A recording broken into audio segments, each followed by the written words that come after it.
Hi and welcome to the MCA podcast. I'm Pat Murphy and I've been working in this industry for more than 35 years now. I've seen a lot of changes, but no, there's plenty more around the corner.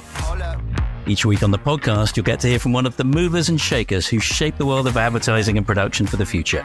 And we'll dive into some of the key challenges facing our sector today and how we're best placed to overcome them. Today we're talking to Sir John Hegarty, who really needs no introduction.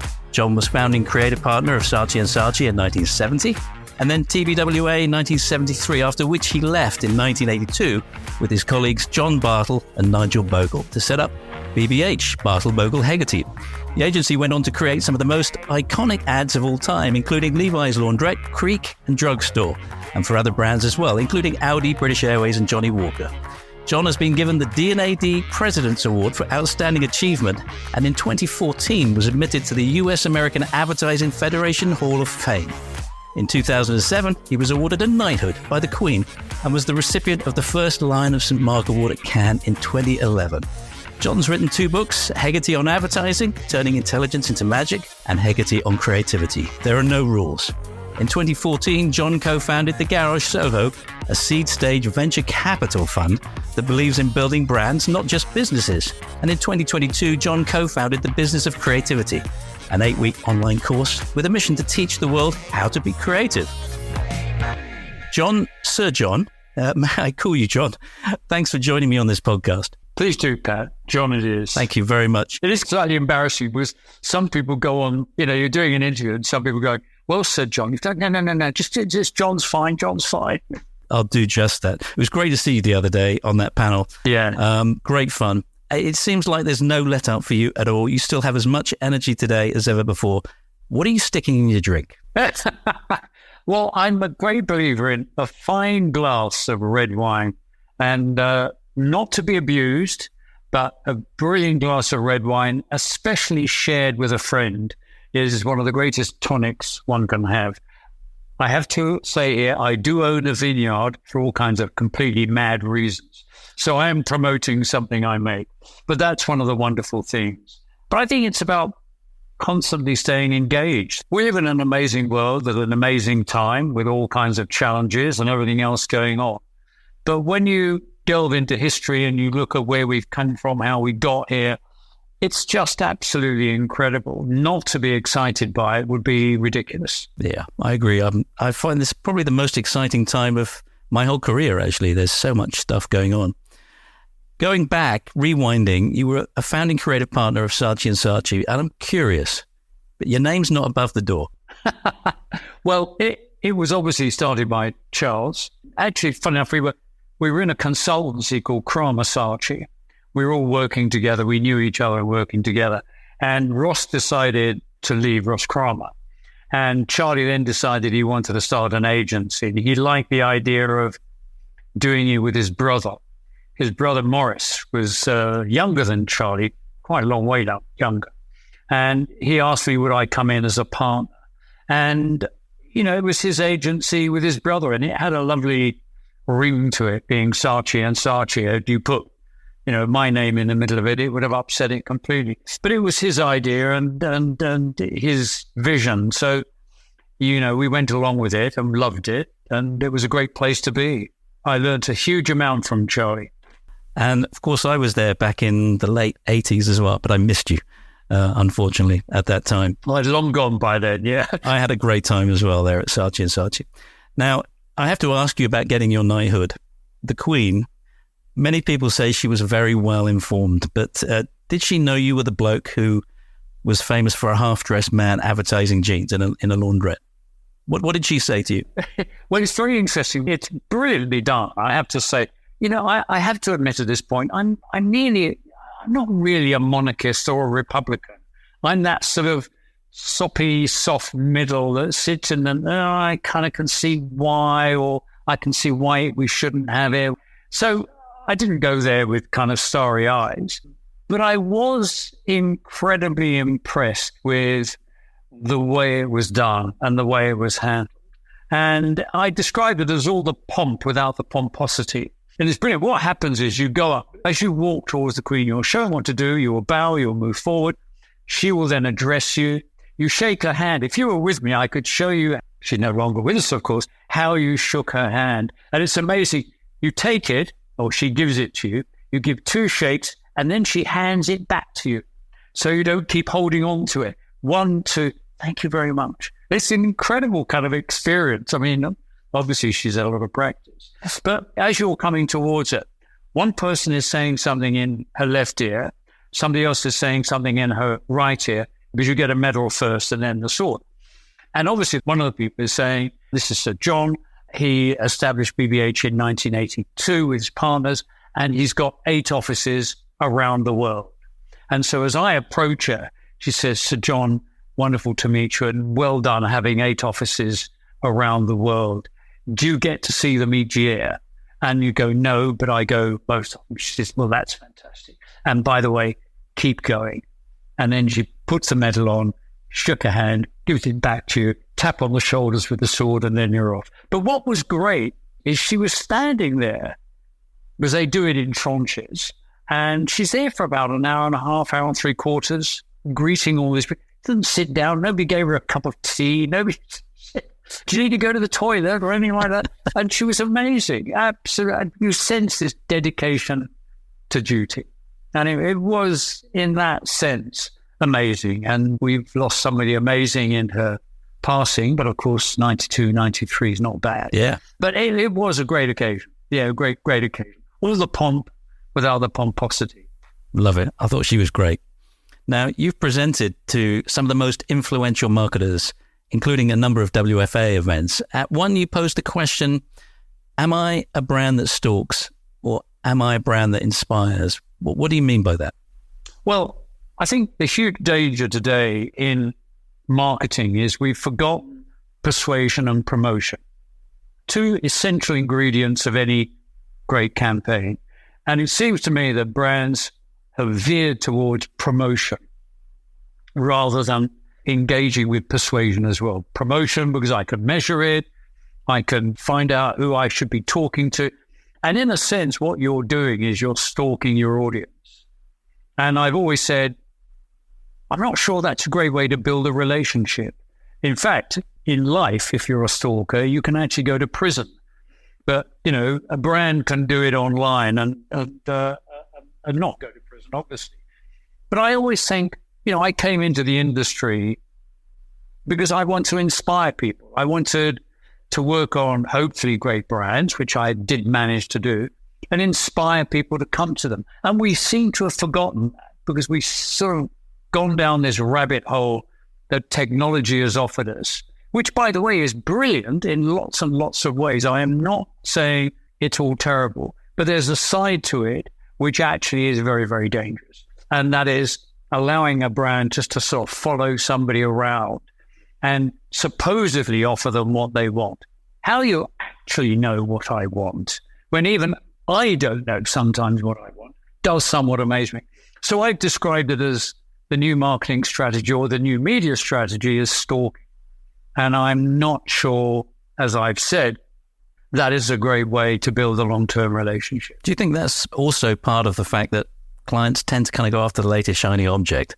Yeah, I know what you mean. I you know, in a funny way, I've always said, way before digital, the revolution that we've had, that actually most clients would want it to be a science. They would love the whole communications industry to be a science. Well, they're trying to, aren't they, with, you know, data and analytics and that kind of stuff? Yeah, absolutely. So way before that, I always used to sort of say, I'm sure most of them go down on their knees at night and say, dear God, please will you make it a science?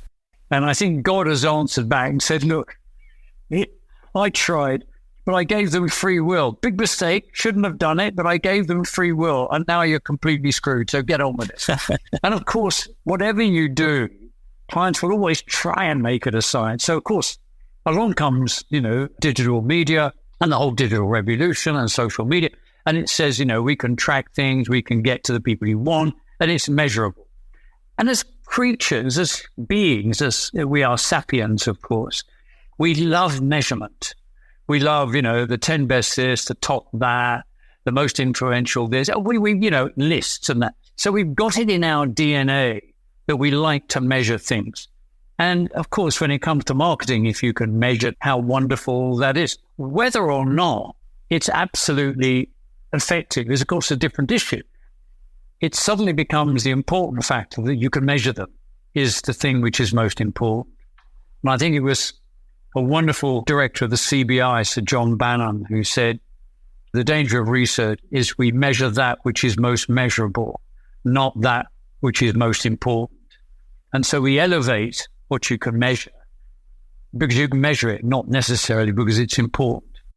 I think of many campaigns over the years that have failed in research, but done brilliantly when people have taken some bold decisions and run with the ads. I kind of go, well, maybe there should be more advertising and more decisions made on gut instinct. Well, you know, we would say that, wouldn't we? And I obviously do agree with that. But you also have to contextualize the risk, if you can call it a risk. One of our most famous campaigns was Bush from the Technic for Audi.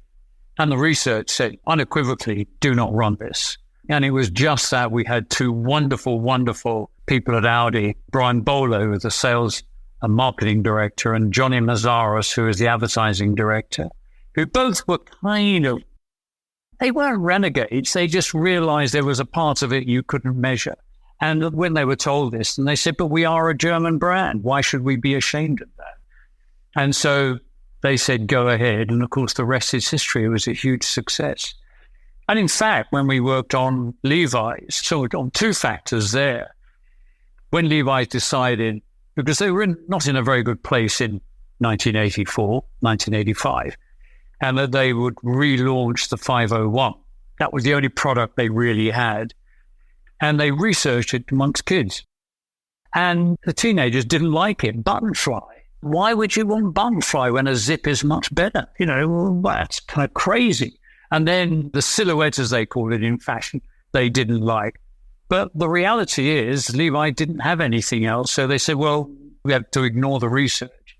And then when we came and shot the laundrette commercial, it didn't go down very well in research. It really didn't.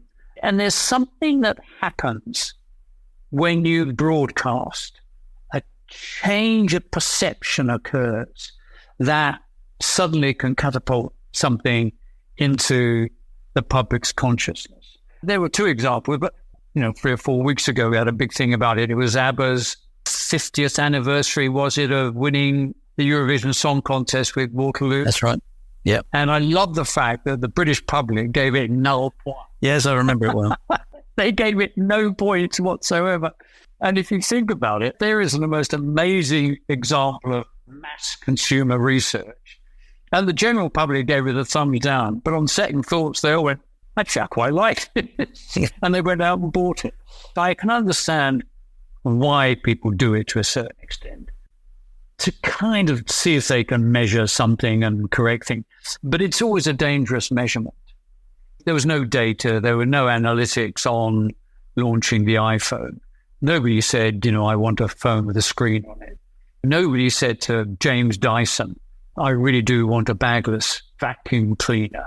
And there are endless examples, and we all know the Henry Ford line about, if I asked people what they'd wanted, they'd have said a faster horse.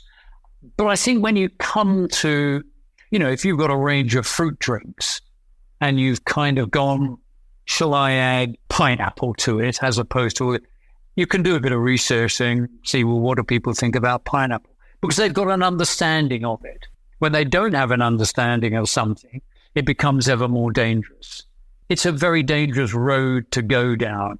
I think some marketers might use it as a crutch, because if they make the wrong decision, then they say, well, the research told me that.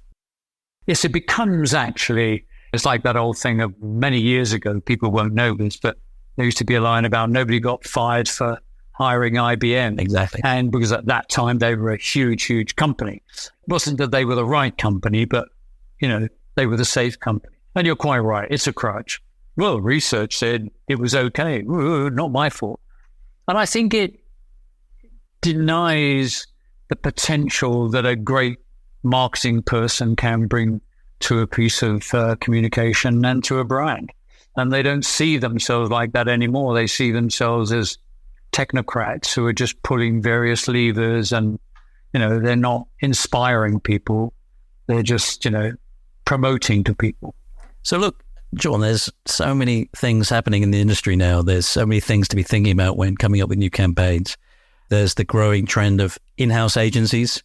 There's influencer marketing. There's the whole area of sustainability to be thinking about. What out of all of this stuff is important or not important? You know, the traditional agency model is facing a lot of disruption. How can agencies differentiate themselves in this more competitive landscape? Well, I think first thing I always say is that a little phrase I use, which is principles remain, but practices change. And you've got to understand that's constant. We kind of think of the last 25 years as being massive disruption, but the development of television as an advertising medium was massive disruption. I mean, there were agencies around that were poster specialists and they knew how to do posters, and they didn't adopt television and they all disappeared. And I think that sense of that intensity of competition, that intensity of choice, obviously has increased. There's no question about that. But I think the role of the agency should be still the one who is driving the kind of initial thinking, the way a brand should behave, the way it should be. Because you've got all these other disparate parts all trying to plug into it. But somebody has got to sit down and go, this is what we believe in. Here's the big idea. Here's what you're going to do. And then everybody else should get involved in it when it's right for them to do so. And of course, you know, it could be influencer agencies start doing that if traditional agencies, if we want to call them that, don't step up to the plate. Or it could be some other element of the communication industry, digital specialists who could start going, actually, I've understood what this brand is. Here's the big idea. Get everybody else to plug into that. You know, it's like a race. Who gets to the finish line first? And agencies have got to understand it is that. So they've got to invest much more in strategic thinking, creative execution. This is what you could do with it. This is how you could drive the campaign, and think of themselves like, you know, if you're launching a movie like Barbie, you know, you've had the idea to make Barbie. Here is the movie. Now all these people can go off and promote this film in lots of different ways, but somebody's got to sit down and write Barbie. And an advertising campaign is much the same. You've got to write, here's the idea, here's what we stand for, here's how we express it in a piece of film or whatever, and then everybody else kind of joins in and goes, that's brilliant, I can take that and do that. So that's the way I view it. I view it in that way. In-house agencies, yeah, I mean, why not? If a client wants to do that, go ahead and do it. There are very good examples of some great work coming out of in-house agencies. I talk in particular about Oatly, the oat milk drink, which was hugely successful in 6 or 7 years ago, and that was done in-house. And I use that as an example of a great piece of advertising. Through the line, funny, committed to the brand, promoting it, did a great job. So, you know, there are no rules, as I said, about my book on creativity. And I think that's the way it should be. I don't think anybody has an absolute right to be somewhere. You earn your right to be. But agencies have got a head start in that they do understand the essence of the brand and how you promote it over the long term. And they should be reminding clients of the value of staying with an idea, refreshing it, obviously, so that the audience is constantly engaged with it, but not to constantly change it. You talk about coming up with great advertising ideas, and I went to Procter & Gamble, and that was one of the very first things I learned. A great advertising idea can translate into any channel. But I'm seeing a change in the industry where a lot of redundancies are happening, in particular with the most experienced people, actually, or the more seasoned people. We're not allowed to say old, so more seasoned. And actually, those are the people who, in my experience, are the ones that can come up with great ideas the quickest. They're so used to doing this, and it's a real shame to see so many of these people not in the agencies anymore. It is. It's you know, and I've seen it in all agencies, and I don't think there's anybody who is exempt from that. And I think it is a big mistake. I think it taps into another thing about experience versus youthfulness and energy and all of those things. And the reality is you want both. You want energy at one end and you want experience at the other end. And I think losing those people, those senior people who did have the skill to write a seemingly powerful idea in 60 seconds and capture the essence of a brand, to capture the essence of the idea and promote it in a way that, again, inspired the audience. And I think we're losing that craft. We really, really are. I mean, I do now talk to agency leaders and say we can't get great writers to write in film anymore. I use the word film, or video, call it whatever you like, because I'm not going to use advertising, who have that ability to write something powerful in 60 seconds that actually captures people's imagination. And it's a real skill. And they say we're losing them. And I say, well, it's your own fault. You fired them all.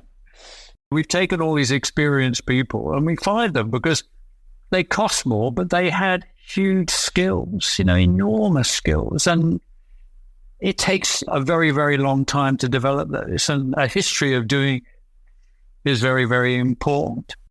I agree. Now, on one of my previous podcasts, I talked to Rishad Tabakawala, who I really loved my conversation. I just loved it. And one of the things that he said was, if you're in the marketing business and you're not telling a story, or you aren't in the storytelling business, you're in the wrong business. People are not moved by facts and data. Do you subscribe to that?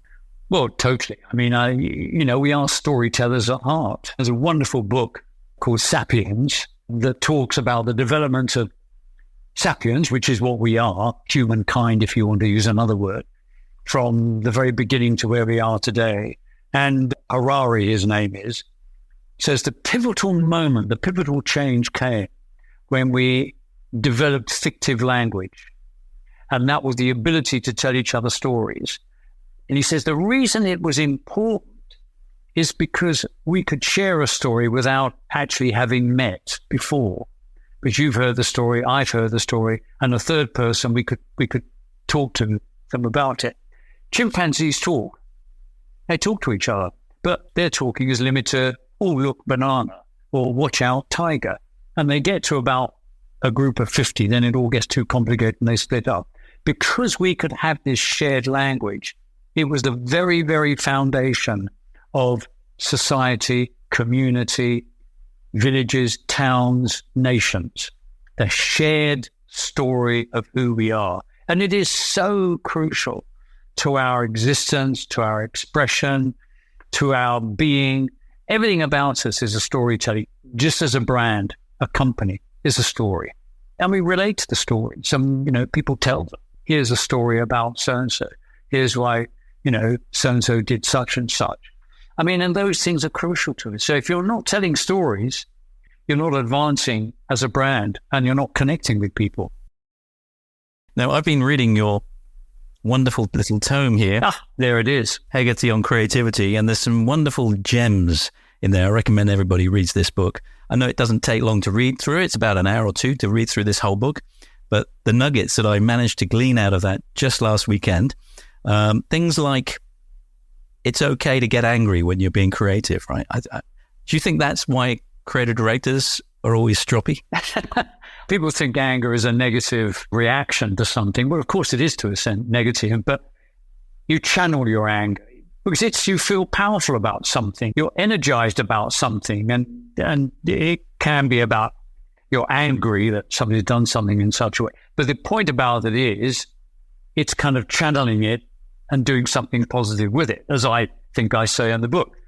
There's no question that Picasso was very angry when he painted Guernica, not one of his finest paintings, because he wanted the world to know about this bombing and what had happened in Spain. But he was undoubtedly angry, but he channeled it. And it's like anything, like it's using that emotion in a way which is beneficial, not destructive. And I think I also say in the book, I think great creative people, they may not look it, but they are actually optimists. I mean, they might be angry or annoyed optimists or whatever it might be, but they're optimists because they believe this idea is going to be made, it's going to change the world, it's going to do. And so I think it's a necessary adjunct to being a great creative person. But of course, then you get angry and you channel that into, I'm going to make something even better. I'll show them. Now, I'd love to talk about every single chapter you've got in this book, but I haven't got the time, unfortunately. But there is one other chapter which I thought was really important to talk about, which was the art of craft. And Steve Jobs quoted, "There's a tremendous amount of craftsmanship in between a great idea and a great product. And as you evolve the great idea, it changes and it grows. It never comes out like it starts because you learn a lot more as you get into the subtleties. And you also find there's tremendous trade-offs that you have to make." That in our industry, that translates into the production process. And I was wondering what your thoughts were around the role of the producer. Is the producer the third creative? It depends on the producer. There are very practical producers who do the numbers and make sure everybody turns up on time. But I think at BBH, we always talked about how producers helping turn paper into film, because you had a script and a bit of paper and you wanted to convert that into a bit of celluloid. And to me, that was always fundamentally important, that I had producers who loved and felt film, like this is what I'm trying to do. And one of the quotes I use is, advertising is 80% idea, but it's also 80% execution, which I think is a similar thing to Steve Jobs, and it's how execution informs the idea, how the idea informs execution. And they're so interlinked that in a way, you can't separate them. But it's fundamentally important, I think, that you surround yourself with people who instinctively understand the idea, but they bring their specialist skill to bear to help translate that idea into something that can be shared with people. Because that's what you're doing. I've had an idea. It's in my head. That's where it exists. I've written it out on a bit of paper. That's the first stage. And now I've got to share it with somebody else. And then eventually I'm going to share this idea with millions of people. Well, the only way I'm going to do is going through the stages of that. It's in my head. It's now on a piece of paper. I now share it with specialists who can help me bring it to life. And then I can share it with millions of people. So in a way, all along that process, you've got to have people who genuinely understand it, genuinely get to kind of go, this is a way to make this work. And I think actually working on Levi's for as long as we did, we made something like 30 commercials in that 15-year campaign, something like that, if not more. What we learned very rapidly is you'd write literally to get to a script. You'd write about, and I'm not joking, I'm not exaggerating, 30 to 50, the whole department, and you get to 3. And you'd go, right, these are now 3 really interesting ideas. But this one gives us a chance to make something look very different. Because part of the brief on the Levi's 501 was the advertising had to be part of the fashion. Because the jeans weren't going to change. But we had to constantly reinterpret the 501 for another set of 16-year-olds who are coming into the marketplace. So what we used to do is get it down to about 3, then look at each 3 and go, wow, this one could be shot like this and that would be very different. And that's what drove us. But you then really needed experienced directors, producers, music input, all of those things to turn it into something special. And that huge amount of work and effort that goes on behind the scenes, I know that many clients have no idea the amount of effort that goes in, and all night long and all the weekends that you work. And it comes back to a current issue that I have, which is the way that creative is bought. And it's always kind of handed over to the procurement team. So it's treated like a commodity. Is there a way that you think creative should be sourced in a smarter way? Well, the first thing I would do is I get all procurement people to go through the business of creativity and to reread the McKinsey quote. McKinsey are a very dry consultancy saying to people, to businesses out there, those brands that engage with creativity positively create better returns for their shareholders. And I think the problem with procurement is, of course, you're trying to get the best value out of something. But for instance, when it comes to a piece of music, as we know, can be transformative.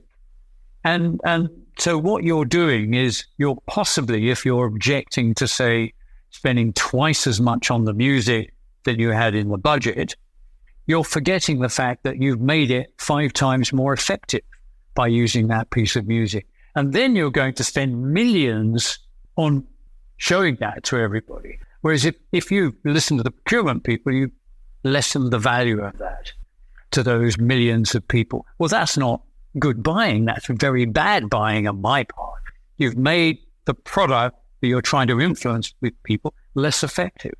And the trouble is, I think with a lot of companies, procurement people are not in control of the big picture. And it's the way they're probably rewarded. It's probably, we've gone over all the budgets and you save 25% on all of our budgets. Round of applause, well done. And it's a kind of nonsense because you could have made the work less effective and you're not being judged on that. It's a tricky subject. I mean, Oscar Wilde said it, the price of everything and the value of nothing. I mean, that was in 1890. And we're right in the thick of it there as well. Us as a business at MCA, we're right in the thick of it there.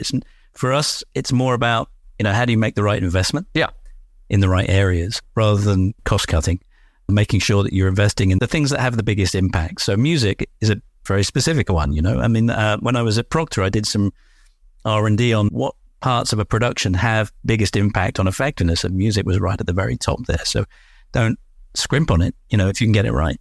Yeah, it's the thing that people most respond to. It's the easiest thing for them to respond to. Because you don't need any training. You don't need any history. You just instinctively respond to it. And music and film has a phenomenal symbiotic relationship where one enhances and transforms the other. So it isn't 2 and 2 makes 4. It's the old, 2 and 2 makes 22. And not to understand that is a major disservice to the power and the effectiveness of your communication. Imagine Jaws without that music. Imagine Star Wars without that music. I mean, and it happens again and again and again. We understand the value of it, but people try and just measure it. And the problem is you're trying to measure empathy, and there's no scale you can put on that, because that's part of what you're doing with a piece of communication. You're trying to create empathy, as opposed to saying, there's 20% off for a week, we're running this as a promotion. That's a different thing. But when you're trying to create for a brand empathy, because you only buy things off people you like, you don't buy things off people you don't like. So you're trying to create empathy for your brand, and trying to measure that becomes an impossibility. And of course, that's what you're dealing with, and that's where success will eventually lie.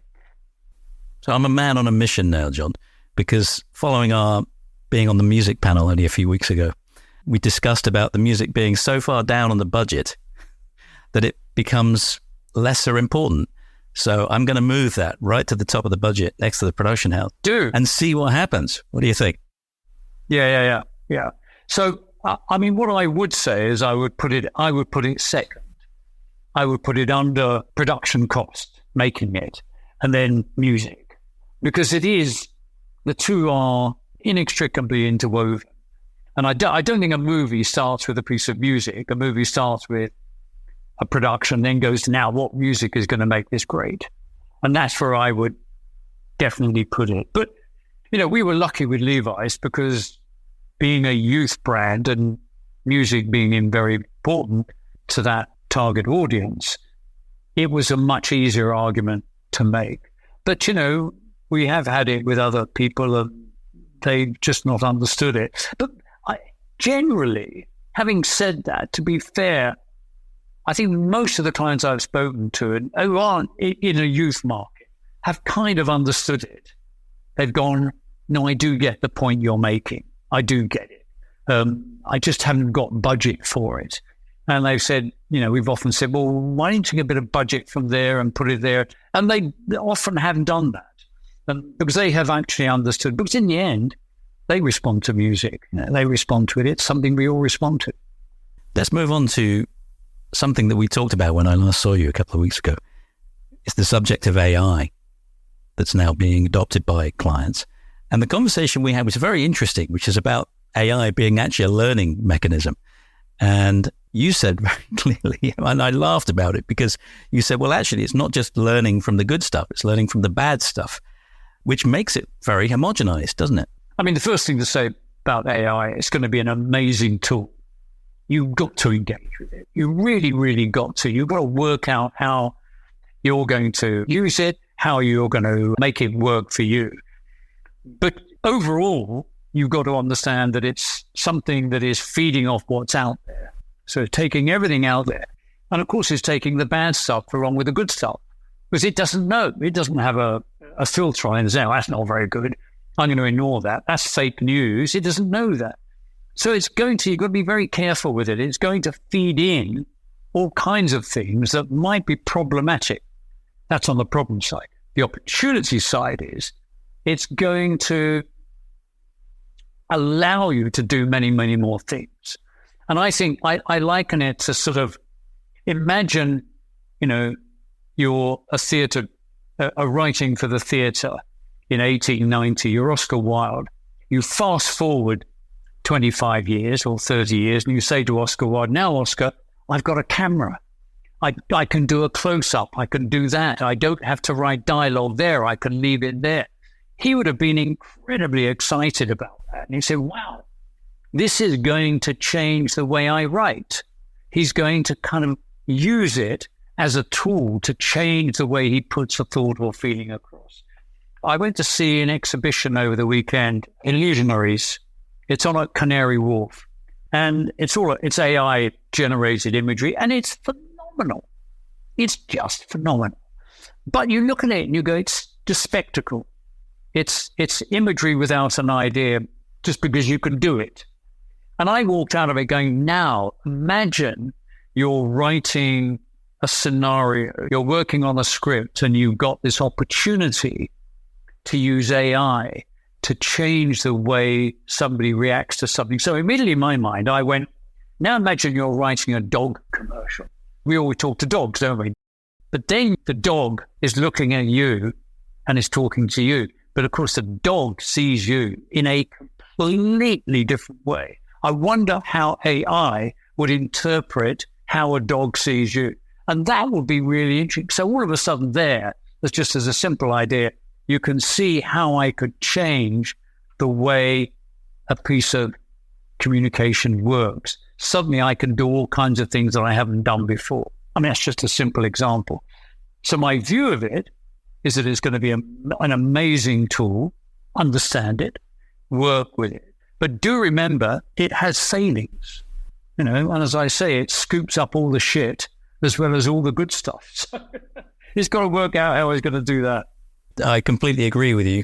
And it's not really any original thought, because it's having to tap into stuff that's already existing out there. Now, here's something controversial, right? So you said it's arrogant to really think that you have any original thought, right, in creating ideas, right? So in essence, that's the same as AI, isn't it? No, it's not, because what you're doing is you're seeing something in a completely different way. So I use the word fresh rather than original, because it's all been done. And actually, you can't have originality because everything is based on something else. But what you've done is you've interpreted it in a completely unique and different way.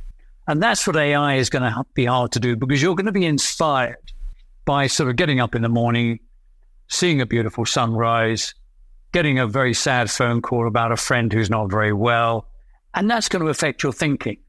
And that's what your creativity is doing all the time, is taking things that have just come to you, not that are out there, but have come to you in a very distinctive way. And that way, you can build something very fresh and then take AI to help you develop that and make it more amazing, and can say, well, now I could do it like this with those tools.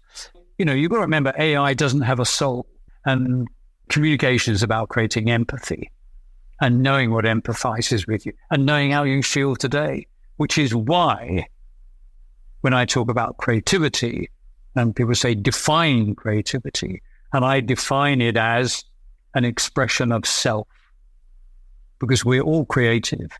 It's an expression of self. Now, when people say, I'm not sure about that, John, I say, right, okay, how many times have you heard a great film director, writer, playwright, painter say, when they're talking about their latest work, what I wanted to say was this? So what is it you want to say? And that's what you've got to remember. That's what creativity is about. What is it I want to say? And AI can help you with that and help you formulate it, help you expand on it, help you see it in different ways. But it can't do that. You talk about understanding creativity, John. That's the first module on the course that you're doing. Can we all be creative? Well, we are. I mean, as I say, that's what separates us out from the animal kingdom. You know, as I'm going on about dogs a lot here, aren't I? But a dog doesn't get up in the morning and go, do you know something? I'm not feeling very well today. I really want to change my life. I don't like the way my hair looks. I don't like my nails. They just get up and they want to eat. They don't have a soul as a sapien. We are sapiens have. And we have this desire to express ourselves, to kind of talk about who we are, what we are, where we are, why we are. That's your creativity at work. It's saying to you, you want to say something. And it's that you're harnessing when you express yourself. You express yourself in the way you dress. You express yourself in the things you eat, the place you live, where you go on holiday. All of those things, the car you buy, is an expression of your creativity. Of course, there's need in there as well as that. But why we do certain things in certain ways is an expression of our creativity. And that's what makes us really interesting. So understanding creativity, and in particular the course that you're doing, isn't necessarily just for marketers or creative people. This is for every kind of function, not just in client organizations, but anybody who has an interest in this area. Absolutely. And the reason I called it the business of creativity is I wanted businesses to understand that if you are trying to advance, if you're trying to be more successful, you have to innovate, you have to constantly utilize the workforce you've got and how you use them. All these things touch creativity. How you do that, where you do it, how you engage with people, are all about creativity. And this is what we teach people in the course. And it obviously works incredibly well for people in the communications industry. But, you know, I want the CFO to do it. I want people in procurement to do it because they would understand this thing called creativity is unbelievably valuable. And it is going to create the difference that is going to make us successful. Because in the end, everybody's going to have the same tools. They're going to be available to everybody.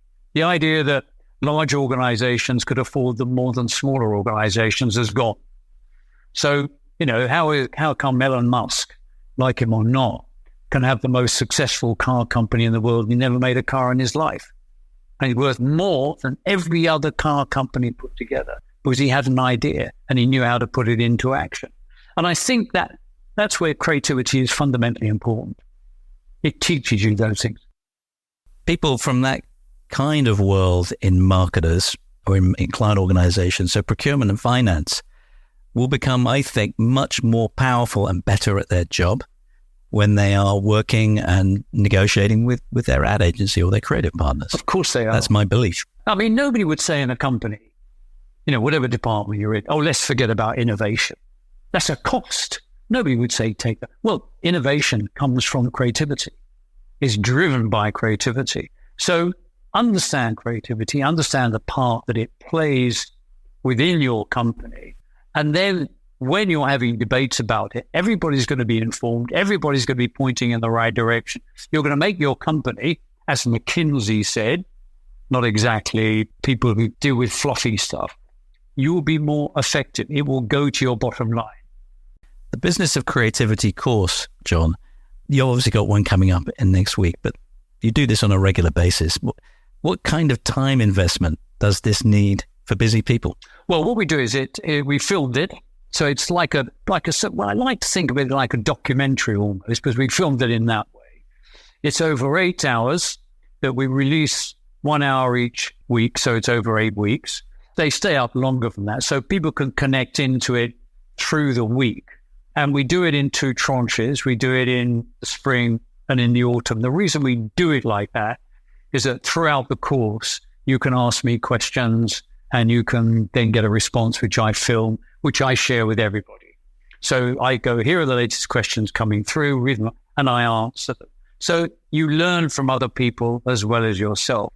At the end of each session, which is about 40 minutes, I then have a 20-minute conversation with somebody from the world of commerce. So, people like Greg Hoffman, ex-CMO of Nike, Sir Paul Smith, Thomas Heatherwick, James Vincent, who was Steve Jobs' right-hand man developing the iPhone, talking about how they engage with creativity and what they do. So you get practical tips on how to do it and why they do it. But it's an 8-week course. And, I wanted it to be enjoyable because actually once you engage with your creative spirit, your creative self, it explains so many things in life.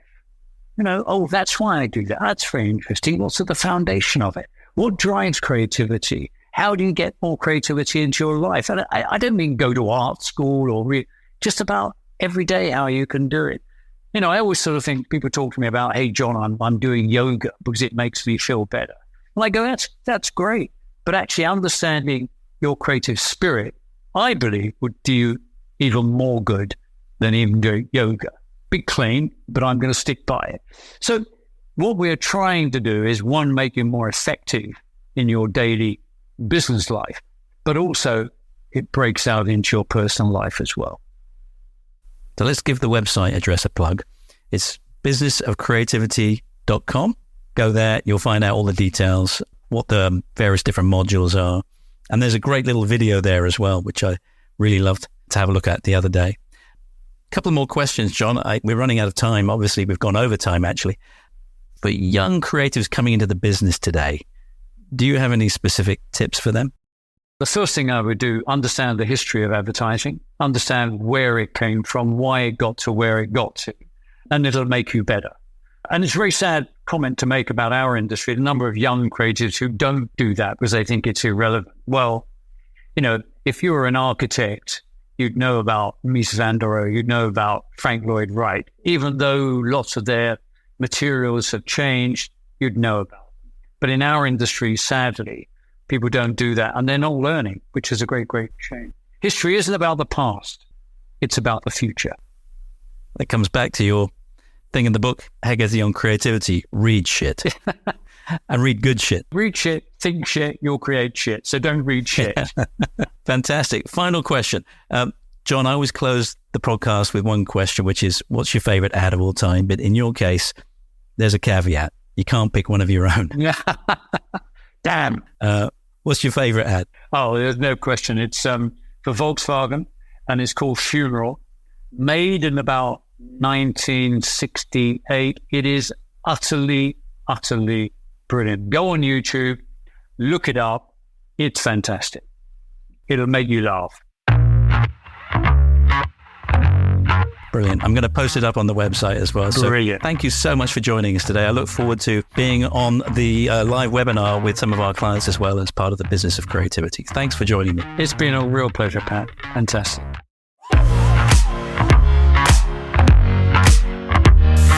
Today we talked to Sir John Hegarty, advertising legend.